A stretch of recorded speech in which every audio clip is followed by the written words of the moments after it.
My name is Vidal Graupera, and I'm the founder of Salesably. And thank you for joining today's webinar, Scale Your Coaching Without Losing Your Voice.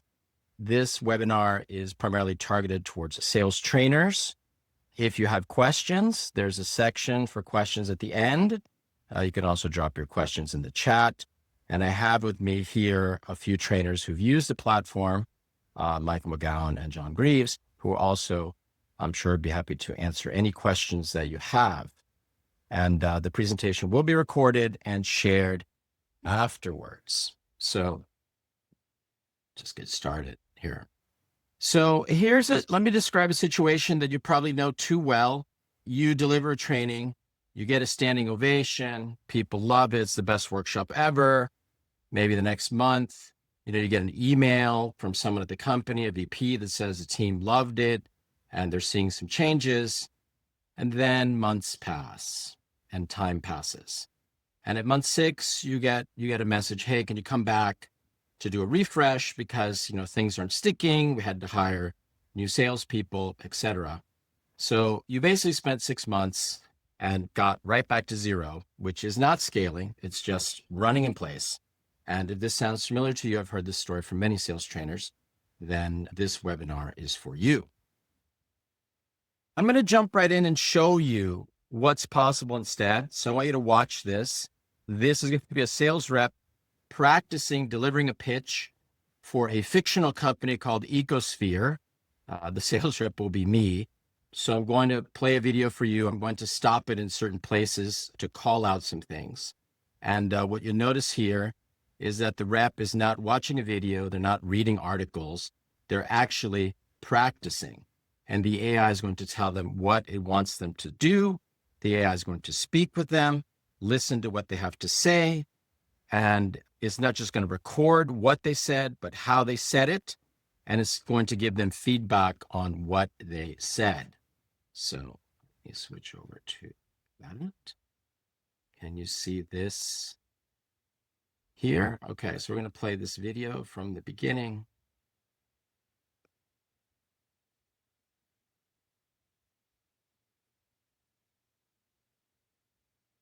You are about to have a conversation with me where I'll be raising objections to see how you handle them. Think of this as your opportunity to demonstrate mastery of the Dragon framework, a sophisticated approach to turning resistance into alignment. During the conversation, I'll be evaluating you across several conversation criteria. I just wanted to pause there for a second to say that just to show that this is very specific to whatever sales methodology you want. I actually completely made up methodology called the Dragon framework for objections. And I can show you later how I trained Salesably to teach this framework. And so it's going to be graded on that. That's why I was talking about that framework. You're wondering, what is that? It doesn't exist.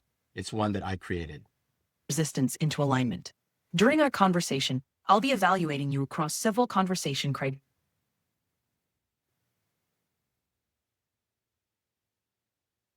Hello. Hello, Amanda. Thanks for taking my call today. I'm with Ecosphere. We're an enterprise sustainability platform that helps large organizations like yours achieve net zero emissions and ESG compliance. We provide unified tools for carbon tracking, target setting, and regulatory reporting, all in one place. Hi, thanks for the intro. Actually, we already have a carbon tracking tool in place, so we're covered on that front.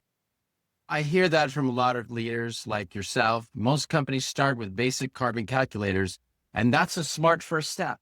The challenge I'm seeing, I just want to pause there. So notice that it's noticing how I'm saying it, not just what I'm saying. Here, I'm going to cut away. Mark this in a second. Like I could continue the conversation, but here it's going to basically cut away and it's going to generate a quick feedback report and a score for the user. I'll just point out a couple things. Here we have a scorecard based on this totally created Dragon framework, which I created. And you can see here, it scores you on the different criteria. There's also a section here where it talks about missed opportunities. You didn't use certain terminology and glossary, which I'll go over later, which could have made your presentation more effective. It tracks the emotions. You can see here, I actually spoke with a little bit of contempt, which is not good. So I picked that up. gave me an overall score. And it also even tells me, for people who don't want to read, from the customer's perspective, what landed on them. Vidal, I appreciated how you smoothly redirected my objection about our existing tool toward the unmet need of Scope 3. You see my screen again? Yep. Okay.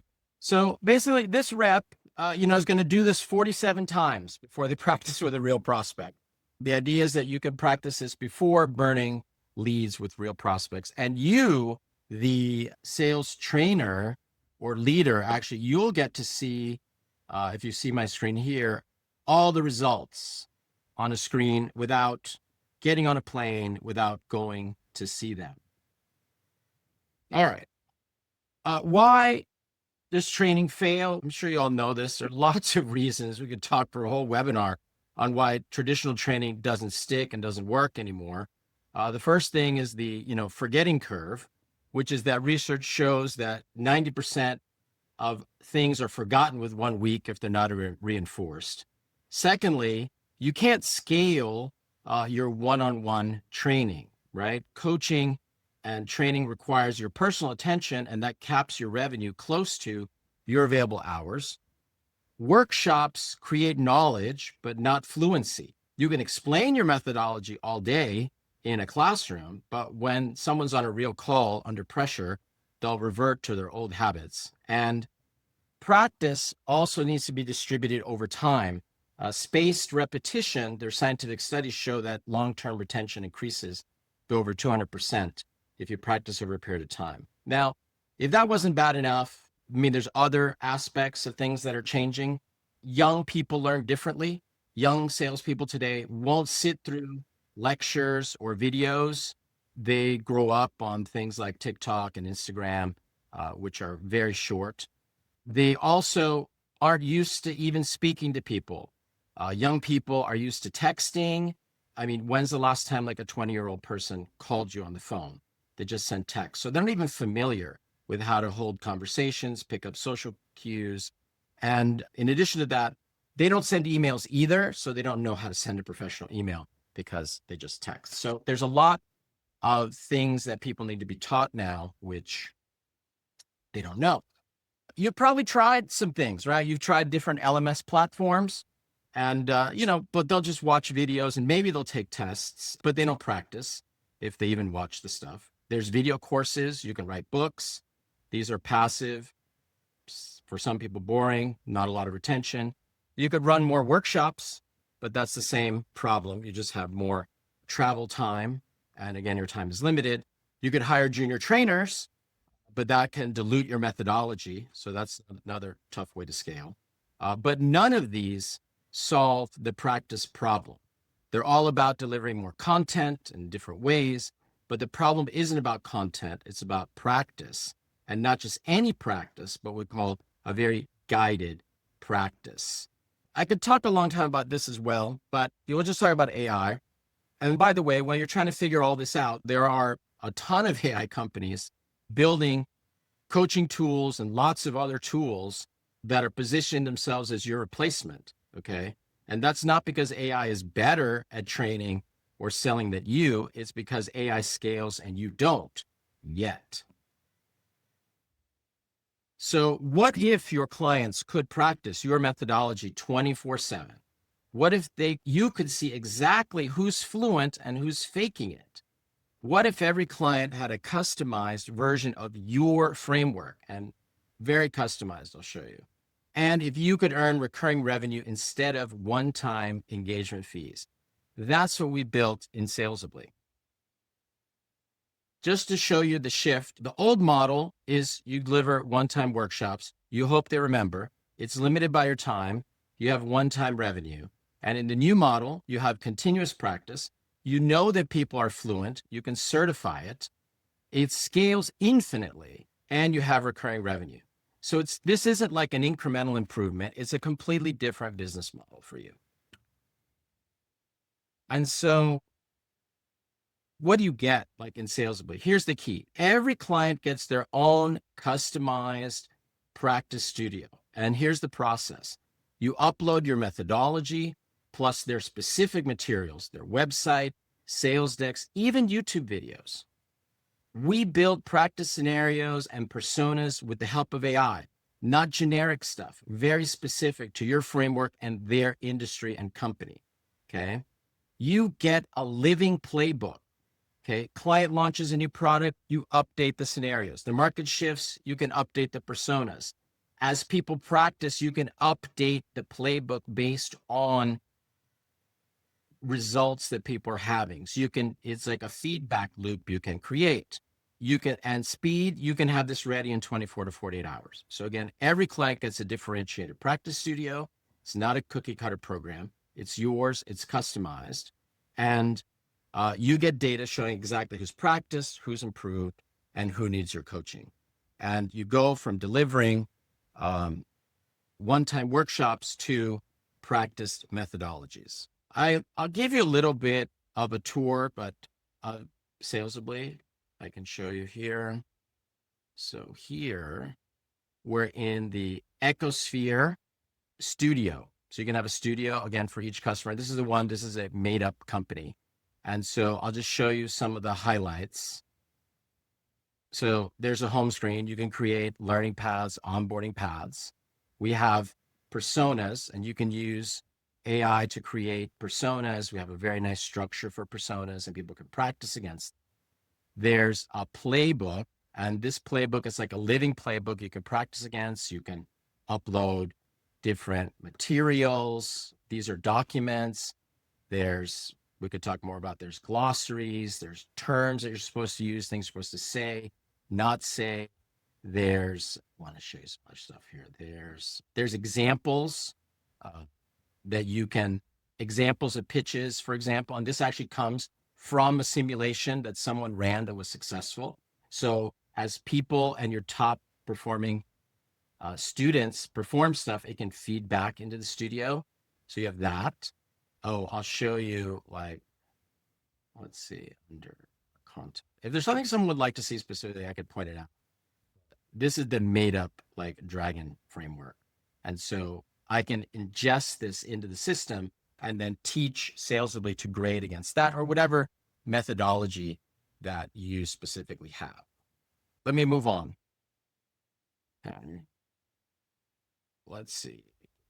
Well, with that, rather than me tell you more about that, maybe I'll just turn it over to John Greaves for a minute.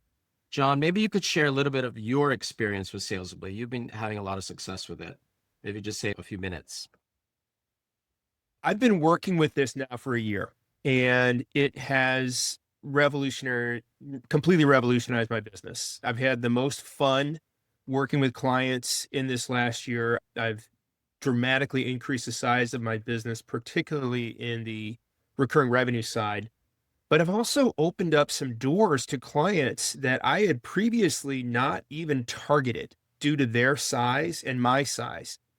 My area of emphasis is the senior living arena. That's a vertical that I chose based on my experience. And I've been a sales trainer in that arena, and particularly a sales management trainer. And what I always saw as an issue with my clients was, I was fine at explaining what a great sales conversation sounded like. I could even demonstrate it on stage in a workshop or in coaching sessions, but it tended to lose impact because my clients were not engaging in structured, guided practice. They were not gaining any evidence that their sales teams were actually proficient at meeting their own standard. And when Vidal and Michael brought the Salesably platform to me, it scratched an itch that I could see a gaping hole in our business model, and it filled that beautifully.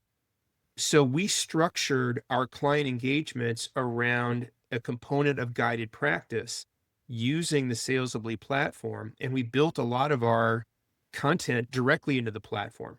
In fact, I terminated the LMS platform I was using because Vidal was able to build enough LMS features into Salesably to allow me to unify under that single platform. My clients now have learning paths that they can go through that include my lessons, but also include practice sessions and direct feedback based on scoring rubrics that we've agreed on at the client level or what we want. And I had a single client run their sales team through a simple learning path. We called it Prospect Ready. It's your essential onboarding path. Over the summer, they increased their occupancy immediately in the aftermath of doing this by 3.5 points. Now, occupancy in senior living is a big deal. That 3.5 points equated to $10.1 million of added net operating income for the portfolio. They're now seeing me in a completely different light. And I've been able to use that case study to leverage additional client commitments. We're now on the budgets for 2026 of several major portfolios, bigger than I had typically ever targeted, because this differentiator was very, very powerful. And it gave me a voice in our field that I previously would have really struggled and shouted and clawed to be seen as a thought leader. Now I've been speaking at national conferences, and it's on the strength of this impact. So yeah, it's been a game changer for us. It has been an absolute delight to work with Vidal as a partner in this. And I've just felt like it's been one of the most wonderful things that's happened to me in my career. So if anybody has any questions at all about what we've done, how we've done it, I'm an open book. I suspect none of you are in any kind of competitive conflict with me. So I'm happy to show you a blueprint of how you could make this work.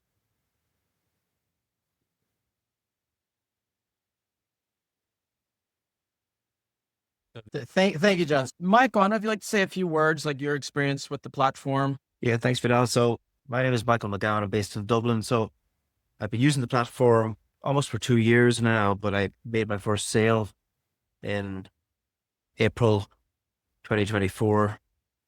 And it was actually Vidal who reached out to me originally. He was looking for trainers to talk to. When I saw the original demo of it, I was quite impressed. I've come a long way since, but I could see the fundamental power in it. My interest in it is that one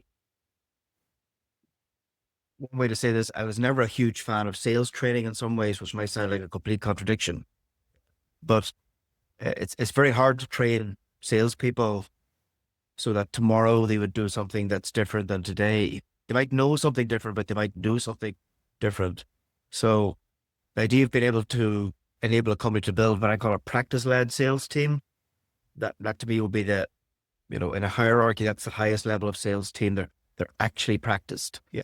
They're not practiced in the shadowing sense, or I did some calls or I listened to John or Vidal and then I tried to play the piano sort of thing. This is real simulated practice. In fact, the standard's much higher than you would meet in real life. Real life's actually easier, right, strictly speaking. So that was my initial interest in it. But as I started selling more of it, I noticed something else, that the companies didn't lack content, but they completely lacked a language. And you can't practice something if you have no language. So Vidal built we call it the ingestion facility, to basically take all your content and turn it into a language for sales. So you'll all be dealing with companies that they have tons of decks and messaging, just the reps lack a language. And as a result, the reps sound like every other rep on the planet. So they're not differentiated. So this turns your content into, I actually call it a language playbook. I don't know if Vidal hasn't adopted that phrase yet quite, but it's actually a language playbook more than a playbook as we understand it. And the piece that really sells it for me, because how do I know this apart from sales that I make? It's when you start hearing customers use your language, and the language that they now all use is the language of fluency. Where it's, yes, we all need training, we all need frameworks, methodologies, coaching, and so on. But actually, what the rep really need is fluency in their own value story. Now, that is the most elusive thing on the planet to train, unless you're a big brand. Because if you're a big brand, the customer gives you the story, doesn't really need to worry about it that much. They might think they do, but in many ways they don't need to worry about it. But most companies are not big brands. They're no-name brands, really. They could even be a category leader sometimes, but they need that. They need that language, and this is a language teacher. We call it language-led differentiation. But the third piece then that I think is really critical here is I'll tell you the way I sell it. I'm not saying other people sell it this way, but I position it as manager led, not salesperson led. There's lots of people say to you, oh, we'll try it with the reps. I said, no, we won't be trying it with the reps. We're not a professional trialing company or feedback incorporated. The manager's got to know first that this is what they want the reps to be doing. So I've even tweaked my language in the last couple of months to say to the manager, look, your real job is to model what you want first. That's your real job as a manager. It's not even to coach. You can't coach what you haven't modeled. So I'm getting the managers now to literally model what they want. I mean, we're doing one this afternoon, Vidal, the one with the presenting a proposal. Yeah. This company presents proposals worth several million. Everybody presents a proposal their own way. They've all been in sales for 100 years, all that sort of stuff, but their conversion rate is very poor. And I said it to the manager last week, this is a company with 300 salespeople. Look, the problem is you have no standard. There's nobody set a standard. Everybody's just doing their own thing. So what the managers are doing now is they're modeling what that precise meeting in the pipeline stage needs to look like. So they get a baseline, they can set a score. We literally set the score at 80% plus. And you bring that to the team and say, this is what converting looks like and sounds like in our business. Guys, I need you to hit that standard.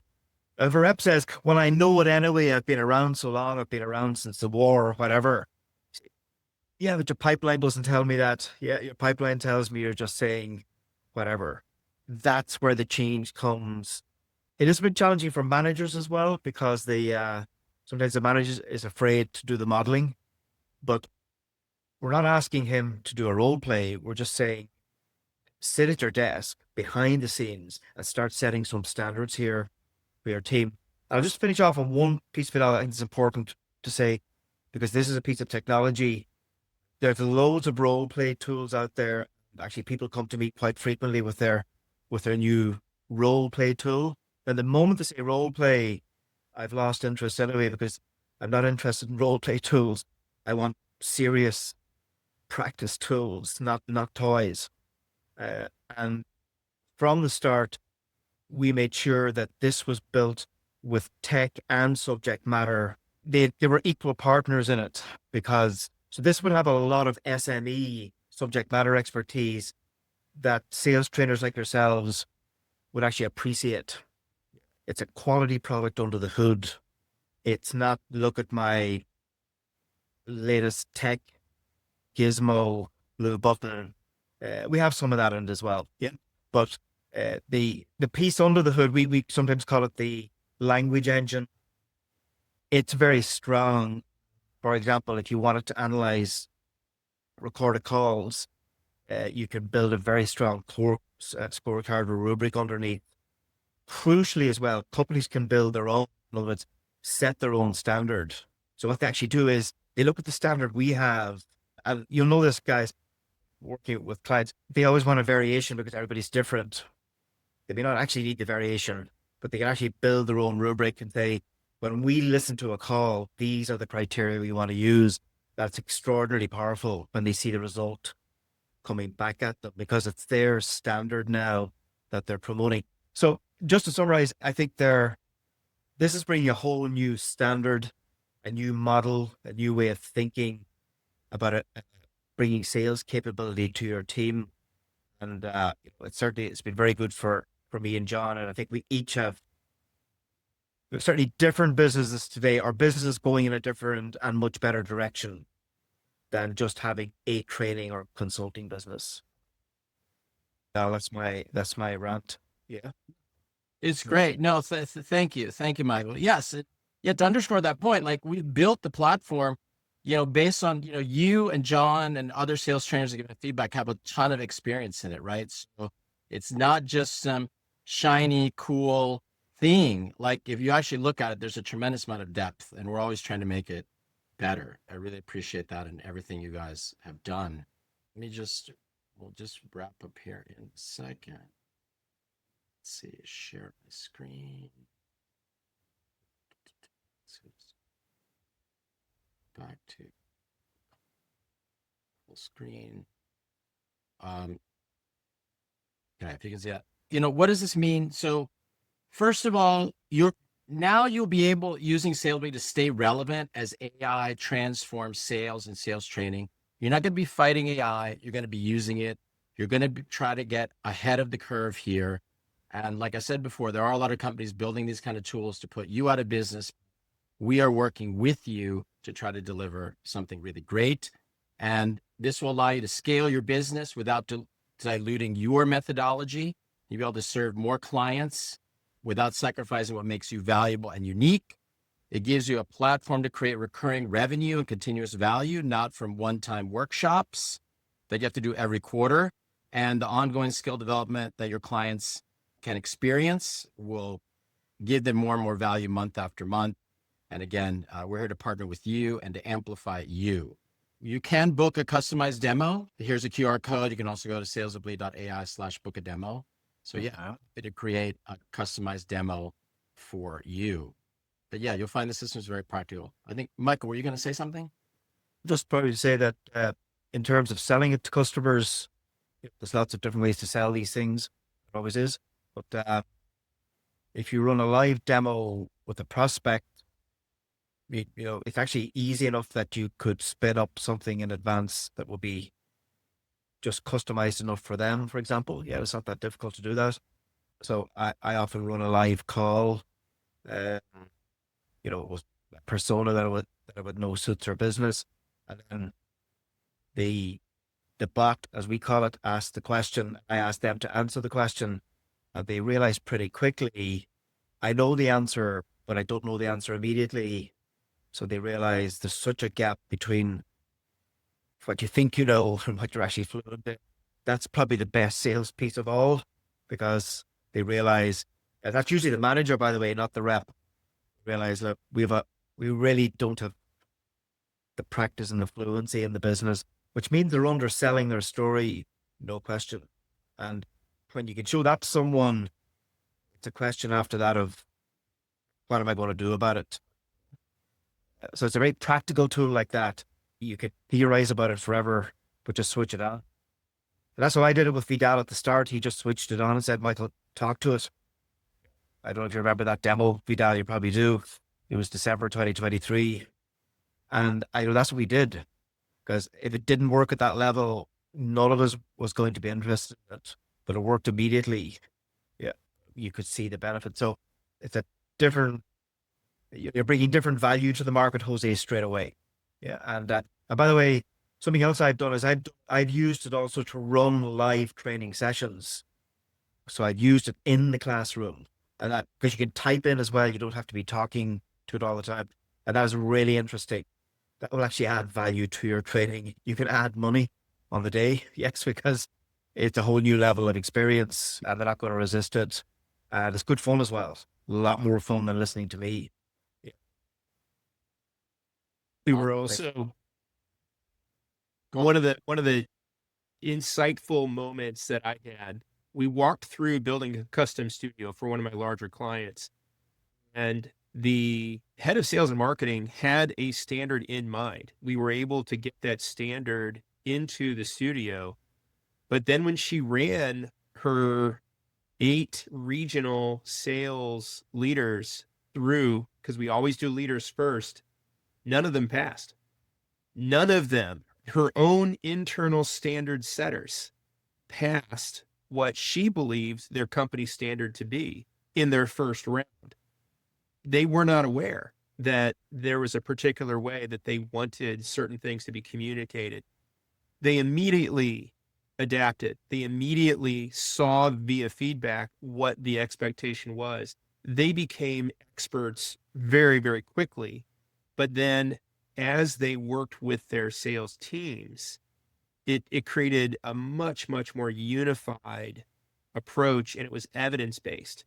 She could look at her proficiency numbers region by region, sales counselor by sales counselor, and see their proficiency going up and up and up. And it correlated very, very closely to success in the real world.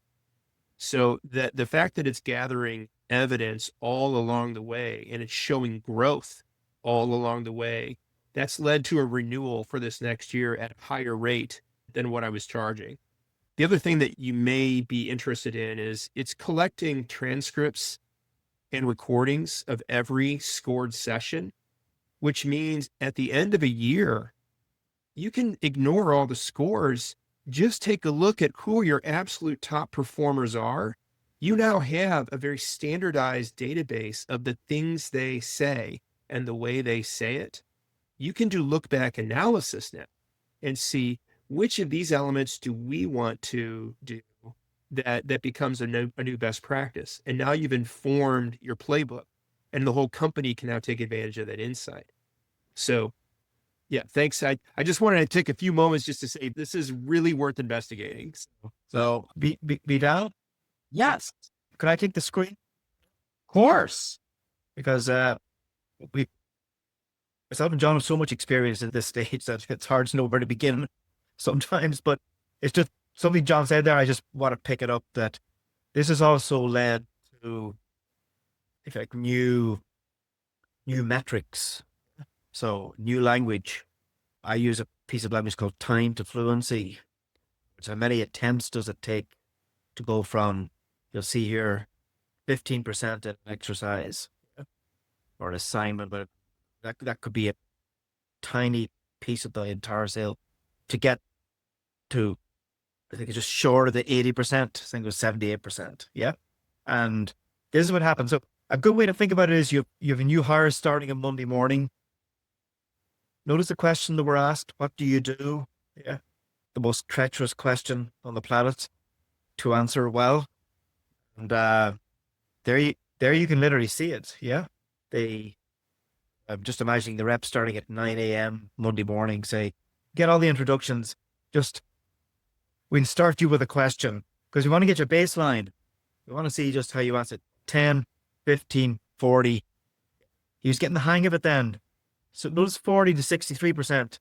So that was a term I got from John. Guided practice gets you up there because it's telling you where the gaps are. It's not like you have to guess it or say, well, my personality is different. Say, no. This is how you deliver. Yeah. And this guy, he got to 78. Yeah. Okay. If he gets to 78, he'll get the rest of the way. Yeah. It's fun now. It's, how do I add 5? It's smaller changes at that point. This is a completely different way of thinking about how you equip yourself. Now, the question we do get asked, it's a kind of an objection. How do we know he'll do it? You don't know he'll do it, but you now know he knows more than he did when he started here. If he can't do it, you just hired the wrong guy. That's all, right? We can't make people do things, but this also in turn, with some of my clients now, they're starting to tweak their recruitment because they're recruiting with this in mind. So they stopped hiring people who can't do things, and they started hiring people who want to learn, who want to engage, who want to get better. And over time, that would have a strategic effect on the company because it gets rid of the sort of revolving door of hiring, which goes on a lot of teams. So anyway, I thought that would back up what John was saying about, it's the feedback you get is tremendous, and it makes you want to get the score. That's the thing. It makes you compete with yourself to get there. So that's that'll be that guy. 5 attempts it took that guy. That's actually pretty good, John. I don't lose it. Yes. Yeah. You see it quite frequently at 7 or 8, but by usually around 8, you're getting to within sight of it. And then you can run dozens and dozens of these across the different parts of the sales process. I mean, in an onboarding, you might run 100 plus, and you can record it, and the manager can listen to the recording. So the manager knows the guy has the fluency. He can hear him in the recording. And he can hear the difference between the benchmark I use is the last Friday of the first month versus the recording of the first Monday of the first month. There should be an absolutely distinct difference in quality of fluency.